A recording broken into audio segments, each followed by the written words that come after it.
Thank you, Benny. Good morning. It is wonderful to see each one of you here today. If you're visiting with us today, we want you to know you're our honored guest, and we want you to come and be back with us anytime that you can. I also want to greet all those that are joining us online. We've got a lot of individuals that are watching. I guess this week I've heard about folks in Virginia that watch us. I know we got some folks in Indiana that are watching us. We got folks in Gatlinburg this morning that are watching us. Well, obviously we have a lot of people that are at home here in Columbia as well. But we want you to know that we're thankful that you have joined us. Most importantly, to honor God, to give Him your heart this morning. And I hope that our worship and a message from His Word can be a blessing to you. We're finishing up this morning a series looking at how to get along with folks. We've looked at the importance of communication, how we speak to others. We see that God's Word has told us time and again how important it is, the way that we talk to others and how we talk to them and interact is going to determine many ways how they feel about us. We've seen the importance of that. We looked at the model of communication. We saw that you're going to be sending that message, but this morning what I want us to look at is the second half of that. Every message that is sent, there's going to be a receiver, somebody who is going to listen to the message. And I want us to think about how well we do when it comes to receiving the message that other people are communicating to us. We all want to be listened to. You look at this picture. I don't know if you remember, but I remember having young children, 3, 4 years old, and when they want your attention, they want your attention. They'll come up, and I remember grabbing, they would grab your face. I was looking for them, they just grab your face, look at me. And they're just talking, they're asking questions, they're constantly there, and they want to be listened to, and just how much they want you to look at them and see them.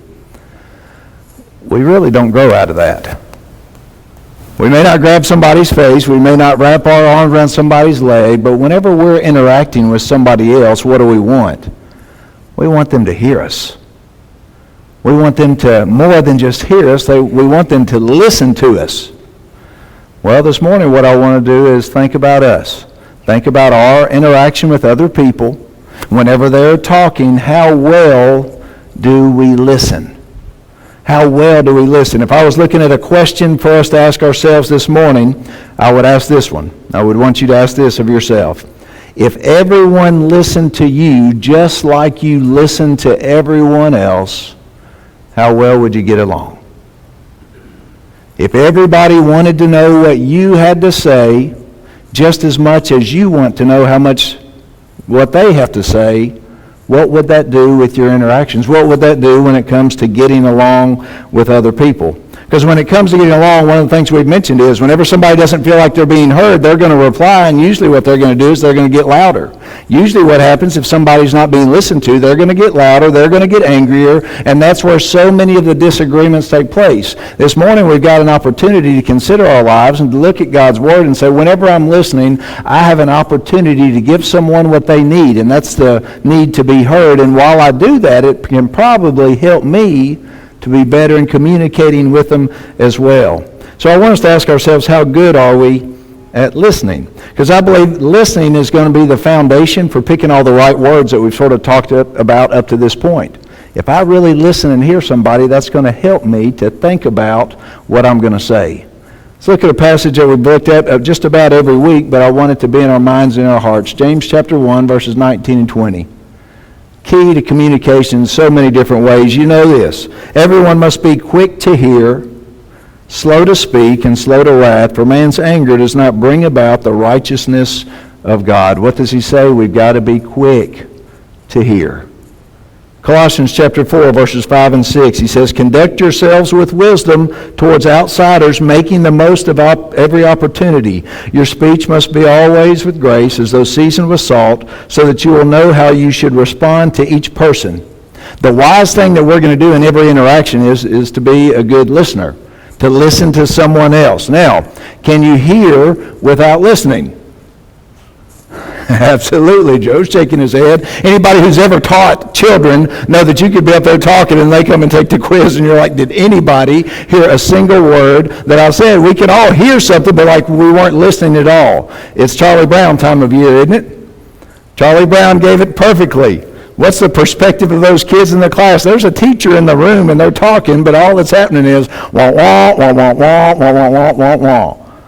Because there's a difference. There's a difference in being in the room and some sounds being made and you're aware that sounds are being made and being able to listen to them and know what exactly is going on and to receive that message. Listening involves that we're coming to a point of understanding between that sender and the receiver. Look, I'm going to come to understand you and what you want and what you're looking at and what your point is whenever it comes to listening. So that's what I want us to focus on this morning. How can we become better listeners? Once again, we're going to do just an acrostic here. We're going to look through the word listen. And with each one of these, I think these are some good ideas that I came across, and I think they'll be worth sharing with you.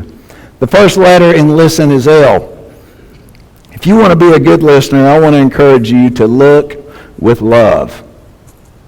Look with love. The way that somebody looks at you tells you a lot.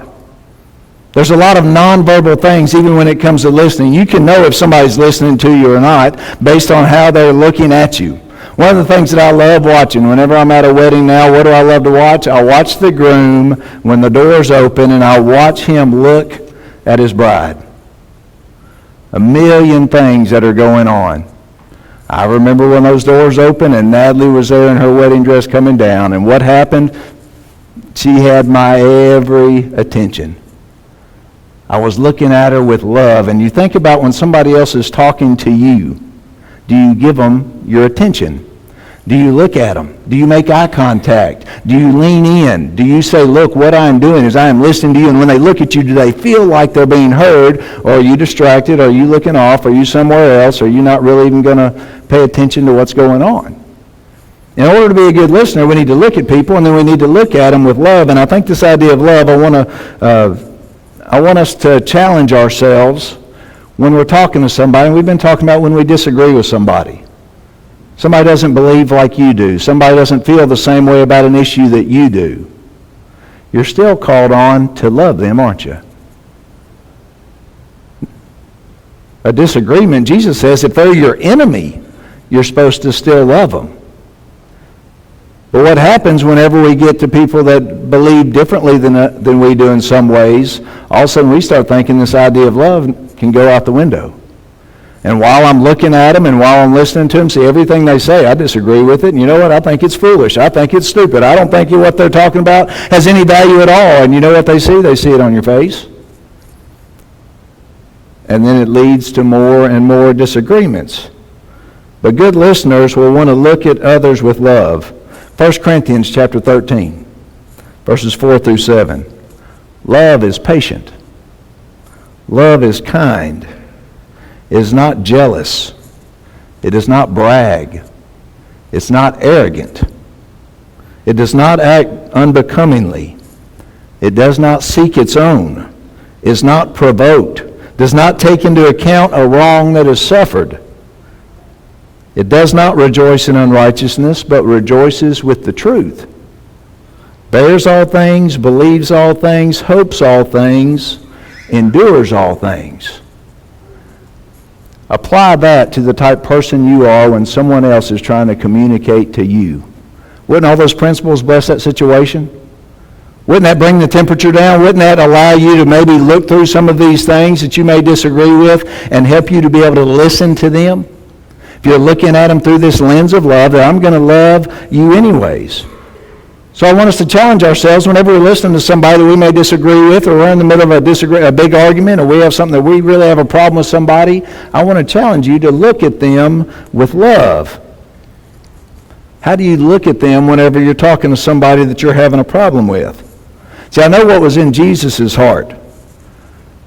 You see, that rich young ruler is what we call him. He comes up to Jesus and says, look, I want to go to heaven. What can I do? And he says, well, keep the commandments. Well, which ones? And he names them. And he says, oh, I've done all those since my youth.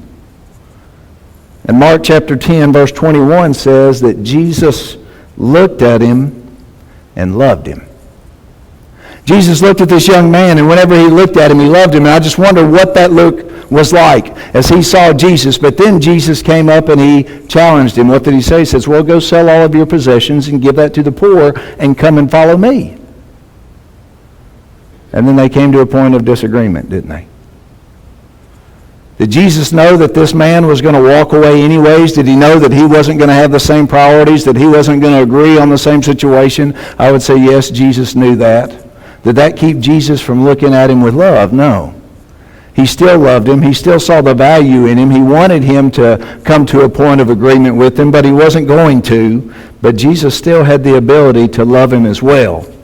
And if we want to be peacemakers, if we want to get along with people that maybe are disagreeable with us, we're going to have to think about how we look at others and look at them with love. One man said, as I was reading through this, he said, we don't listen to others because we love ourselves more than we love them.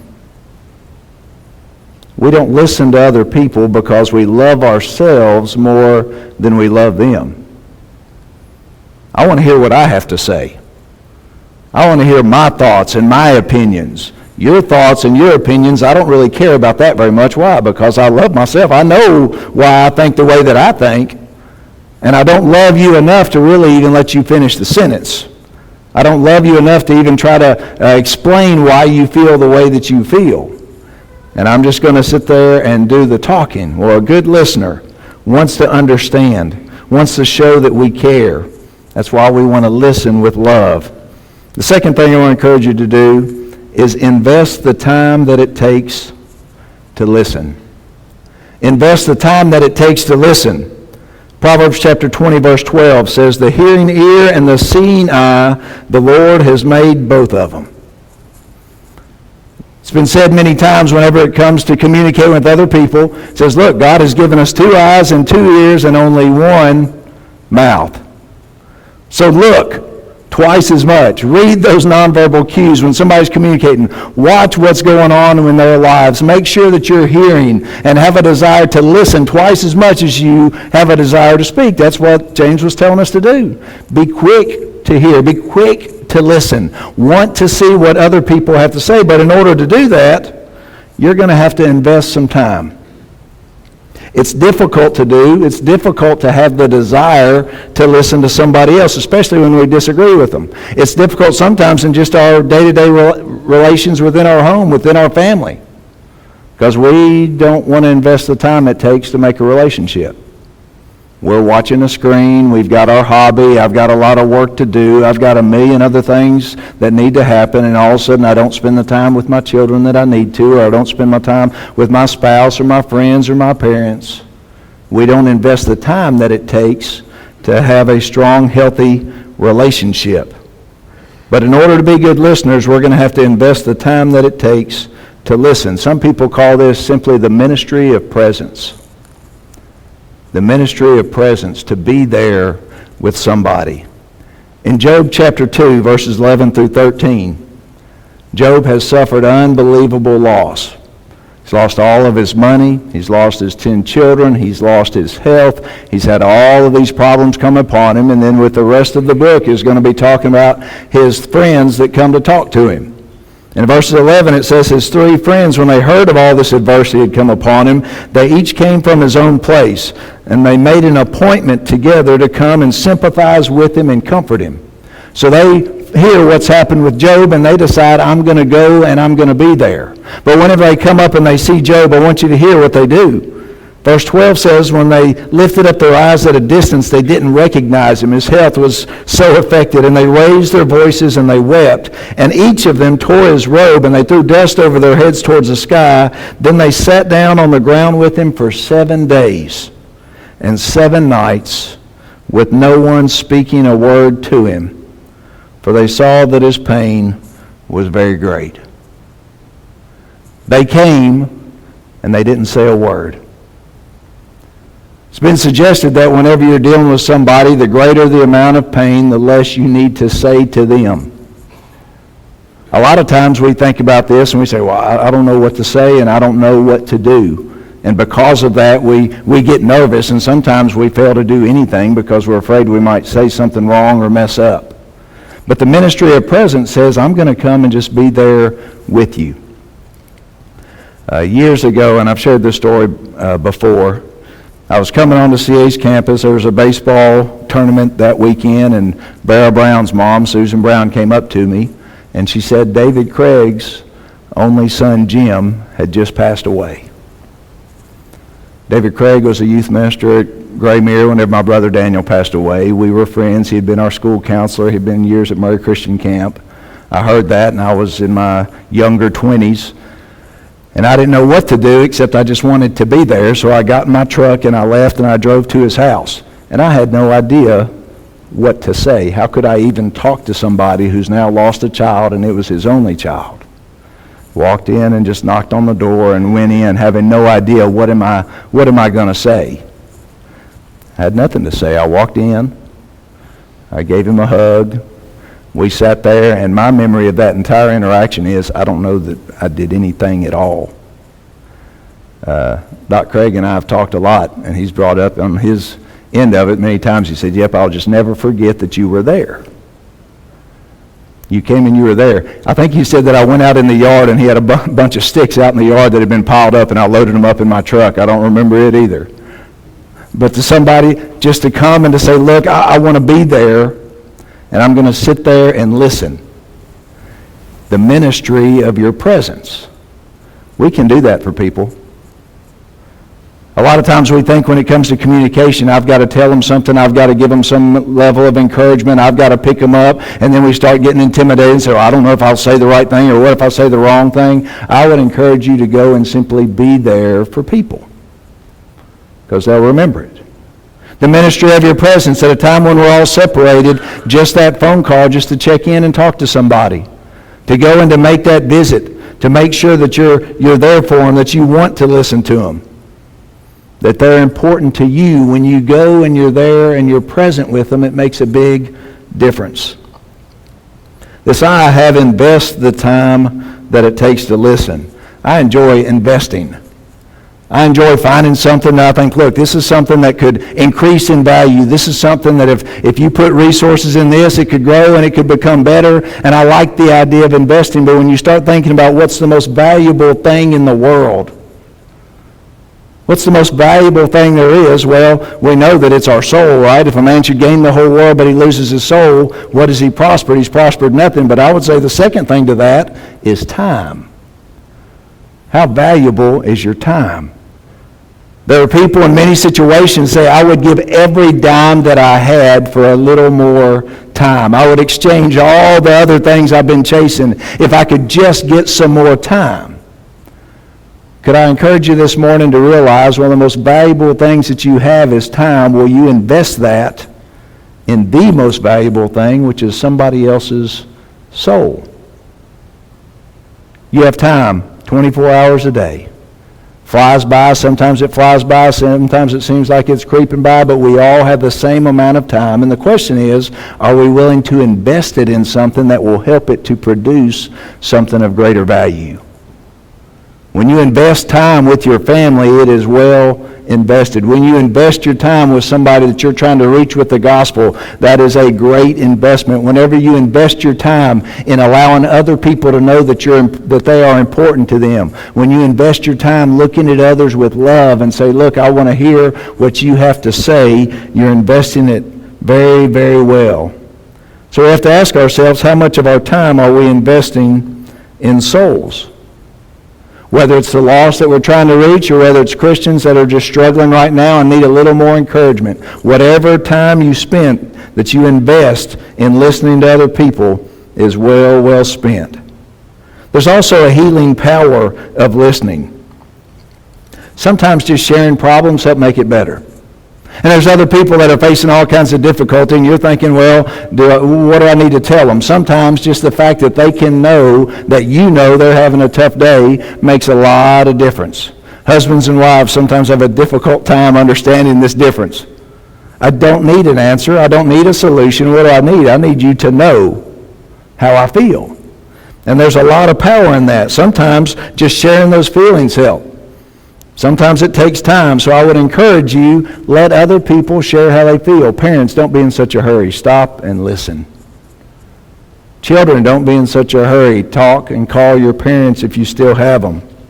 In conflict, don't be in a hurry to make your point.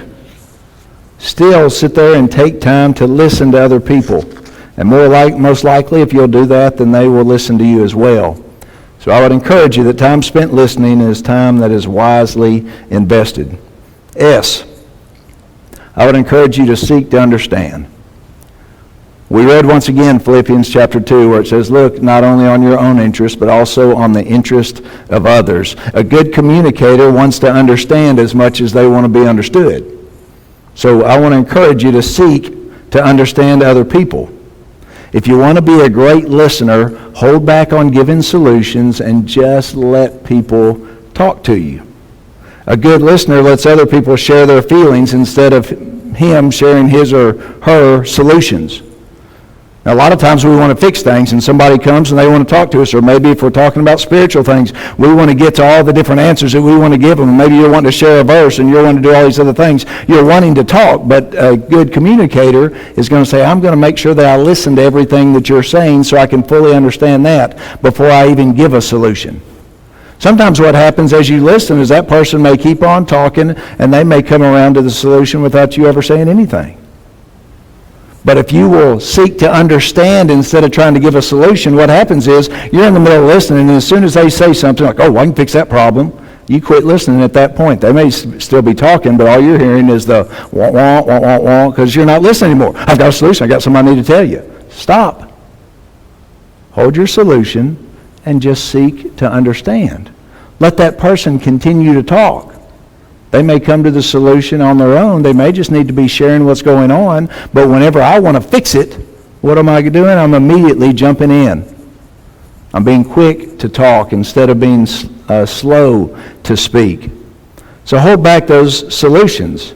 We don't have to fix everything. We need to make sure that we listen. Proverbs chapter 18, verse 13 says, he who gives an answer before he hears, it is folly and a shame to him. And we all know, and we've heard many times, people don't care what you know until they know that you care. So as we come to share, whether it's a religious difference, and we're like, look, this person may be confused, or they may not fully understand what's happening with this passage, or they may be wrong when it comes to sharing what God's Word said or what it expects. If I know the answer and all I want to do is show you what I believe and see and know because I see it in God's Word, and I'm unwilling to listen to you, chances are they aren't going to care that you found the right answer, because you haven't listened to them. Let people talk. Seek to understand. See where they're coming from. Try to learn something about them, and then later on you'll have your opportunity to share your thoughts as well. Another thing I would encourage you to do when you're seeking to understand is try to tune into other people's problems, especially when it comes to disagreements. I don't know if you've ever gotten to that point where somebody's coming in and all these things, it was a small issue, something wasn't even that big of a deal, and by the time the conversation's over, it's just blown up, or that person's in a terrible mood and they're mad at everything, and you ever step back and go, what in the world just happened? Now you can just say, well, they're just a terrible person, that's what happened, or you can step back and say, what's going on in their life today? Is there something that they're dealing with that I don't understand that led to this? Because most of the time that's the case.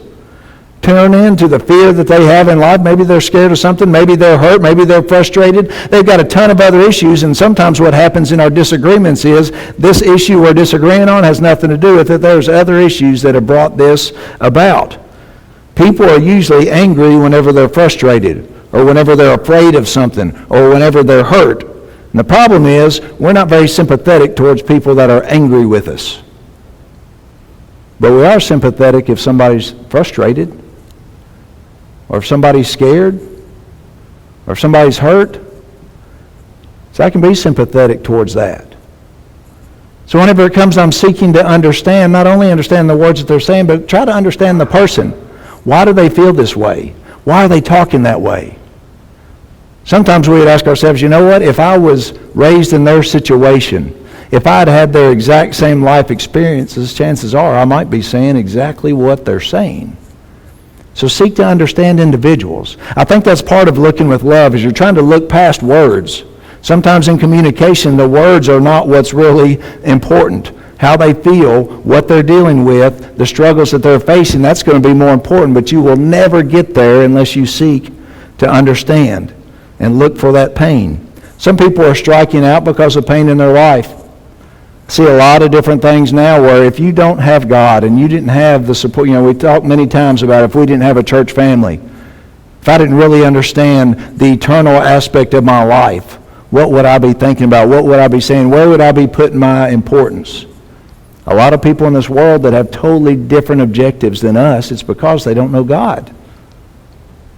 They're trying to fill that void in their life with something that can never fill it. So instead of being shocked or angry or mad at them, let's try to see where the problems are and how we can maybe listen to them, make a connection, and help get to the core of the problem by understanding them. Jesus looked out on the crowds. He looked out on all the people, and how did he see them? Said he had compassion on them. Why? Because they were like sheep without a shepherd. So they didn't know where they were going. They didn't know what they needed to do. But when Jesus looked at them, he knew that they just needed some guidance. I think of our Savior on the cross. He's looking down, and all these people are yelling at him. These men are coming to take his own life. And what does he say? Father, forgive them. They don't know what they're doing. Jesus knew that people were lost, and he knew the reason they were lost was because of things that were missing in their life, things they didn't understand, things they didn't have any clarity on. And he didn't sit there and look at them in such a way that he was wanting them to be punished. He was asking for forgiveness. Why? Because he was trying his best to understand them. And he wanted what was best for them regardless of what was happening. So I would encourage you to seek to understand others. When it comes to tea, I would encourage you to tell others what you're hearing. When it comes to listening, that's called active listening. I'm not going to spend a whole lot of time on that because our time is short. But whenever somebody is communicating to you, you need to say, okay, so what you're telling me is this. Now what I'm hearing is this. A lot of times what happens when it comes to communication, they're saying something to us, and if I'm not repeating back, I may think I know what they've said, and I may say, so what I heard was this. And I may say, no, that's not what I meant at all. People don't speak very clearly. We all make that mistake, don't we? We give messages, we may not say exactly what we mean, we're saying what we feel, we may share all kinds of information that is not real accurate, they're misconstrued in what we're trying to share with other people, but an active listener will try to clear it up. This is what I'm hearing you, and you just say, look, I don't have to really say anything right now. What I want to do is understand what you are saying to me, and if you do that, whenever you understand what other people are saying, that's going to bless them in a lot of ways to know they're heard, and they're most likely going to listen to you as well. With E, I would say engage people. Engage people with open-ended questions. What's an open-ended question? That's one that you can't answer with a yes or no. A closed-ended question is you just ask something and they say something yes or no. Now, teenagers love a yes or no question. But you don't get any deeper when you do that. When you're talking to somebody, you want to come and give a question that is going to be open-ended, that's going to lead to a little more discussion. And when we talk to other people and we're trying to figure out what someone needs emotionally, what someone needs physically, what someone needs when it comes to this disagreement to come to a point of coming back together, we need to ask open-ended questions. If you want to understand somebody, stop asking questions that can be answered with a yes or no. Proverbs chapter 20, verse 5 is one that I really enjoy, and I sort of see it as a challenge for each one of us. It says, a plan in the heart of a person is like deep water, but a person of understanding draws it out. Everybody you deal with, even people that you are just diametrically opposed in your viewpoints, people that think totally different than you do on politics or on money or on morals, all these different things, everybody that has ever disagreed with you or has some problem with you, they're a deep well. They have a reason they believe that. The question is, do you have the ability to try to draw it out? There's other people that may have a hard time becoming a Christian. Why? It's your challenge to try to draw it out. There's people that do all kinds of other things and you don't know where that behavior comes from or what's happening. But a challenge for us is to try to draw it out. A person of understanding will do that. So I was going through this one statement that I read across I thought was really good that I'm going to try to add to my conversation. This individual said, he says, 3 magic words that can help you to get to a better place of understanding is tell me more. Tell me more. You're talking to your grandchild and they come up and they tell you what's going on. Well, tell me more. You're talking to somebody else. Well, tell me more about that. Tell me more. And maybe you say it 1, 2, or 3 more times and tell me more. And you know what you're going to see on their face? You're going to see somebody who sees you and they know that you want to hear them. You want to listen to them. You want to know what's going on in their mind. And it may be that you disagree, and you know what? That's even better if we disagree, but what I want to keep doing is you explain your position to me. You explain where you're coming from to me. Tell me more because I want to understand it. I want to draw it out. Then they're going to know that you care about them, and most likely they're going to listen to you as well. There's a lot of good questions for people. Open-ended questions. How's your relationship with God right now? Be an interesting answer, wouldn't it? As you're reaching out to somebody else. Tell me about your relationship with God. How are you dealing with all these hardships? Where is your source of strength? Open-ended questions. How many times would I go out with Jim Thomas and the question would be, well, where do you worship?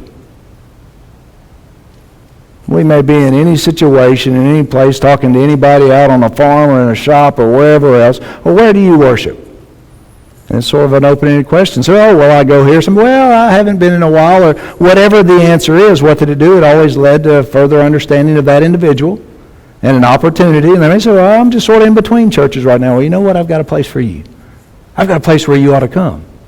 But you sit there and you ask open-ended questions, you get information from other people, and then you use that information in order to reach them and come to a place that you can be in agreement with them. Finally, I would encourage you to be a great listener. I would say never judge until you have all the facts. Never judge until you have all the facts. Once again, Proverbs chapter 18, verse 13, one who gives an answer before he hears, it is foolishness and a shame to him. Verse 15 says that the mind of the prudent acquires knowledge. They're trying to get more information. The ear of the wise seek knowledge. In order to be a great listener, you need to not make a decision on somebody before they're done talking to you. Whenever you assume you have the answer, what are you going to do? Whenever all of a sudden I'm going to presume I know exactly where he's going with this, I know where she's going with it, I know what they really mean, I know what their real motives are, and I start making all these assumptions and I don't have all the information, and what's happening? They're still talking and you're not hearing anything. So instead of thinking, I've got to make a judgment on this, I've got to make a call right now, instead what I'm going to do is I'm going to sit here and let them talk, and I'm not going to make a judgment until they're totally done. How many times have you been there, or at least I've been there, where I've sat there and I knew that this went on, or this child did this, and I sort of put together all my contextual clues, and this is what the problem was, and I'm railing on somebody, only to find out later that actually wasn't what happened at all, because I didn't have the facts. And what am I caught doing? I'm caught having to apologize. I didn't know. I didn't see this. Okay, sorry about that. I should have listened. A lot of times we come in and we want to make judgments on individuals, and I would encourage you to postpone that. Let them keep talking.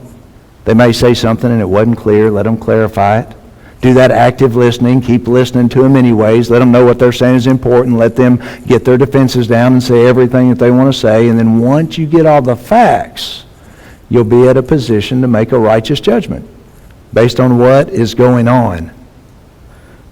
Whenever we do that, I think we're going to be better listeners, and whenever we're better listeners, I think we're going to be better at getting along with folks. When we're short and we don't have time to listen, we're going to continually be in disagreements with others. I have a final quote here. This is from the Burkine and Faulkner Marriage Enrichment Seminar Notebook. And I thought this was a pretty good quote, and it's what I want us to close with this morning. They said, if earthly communication lines are broken, the chances are it began when you hung up on God. If earthly communication lines are broken, the chances are it began when you hung up on God. A lot of these principles that we've talked about this morning are just principles about trying to be a good listener, but really what it is, it's about caring about other people. It's about putting their interest above others, and we can put it in all kinds of different ways. But what you're looking at is you're looking at trying to become like our Father who wants to listen to us, who cares about us, who understands us, who wants to be in a healthy relationship with us. And a lot of times we are very poor at communicating with others or listening because of things that aren't right in our life. In order to be a good listener, in order to be at peace, in order to say, look, it's going to be okay to listen to others so that I can get to a good place of understanding to reply, we have to be at peace in our own life as well. God can only bless us if He is walking hand in hand with us. So as we close, I want to ask you, how is your relationship with God this morning? When that thing is off, everything else starts to be off. When that relationship with God is not in balance and not in sync, then all these other things are sort of a waste of time, because you're never going to be what you need to be without being right with God. So are you right with God? Are you saved? Has Jesus Christ's blood paid for your sins?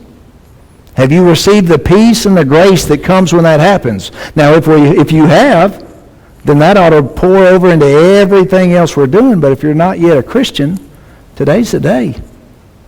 Let God know that you want to be at peace with Him so He can help you be a peacemaker with other people. But maybe you're here this morning and you're a Christian, but as you think about your relationships and you think about your desire to become better in communicating, you know that you don't want to try to do it on your own. You want help. And if we can help you, or if we can pray for you, we want to do that. If we can help you in any way, we invite you to come as we stand and as we sing.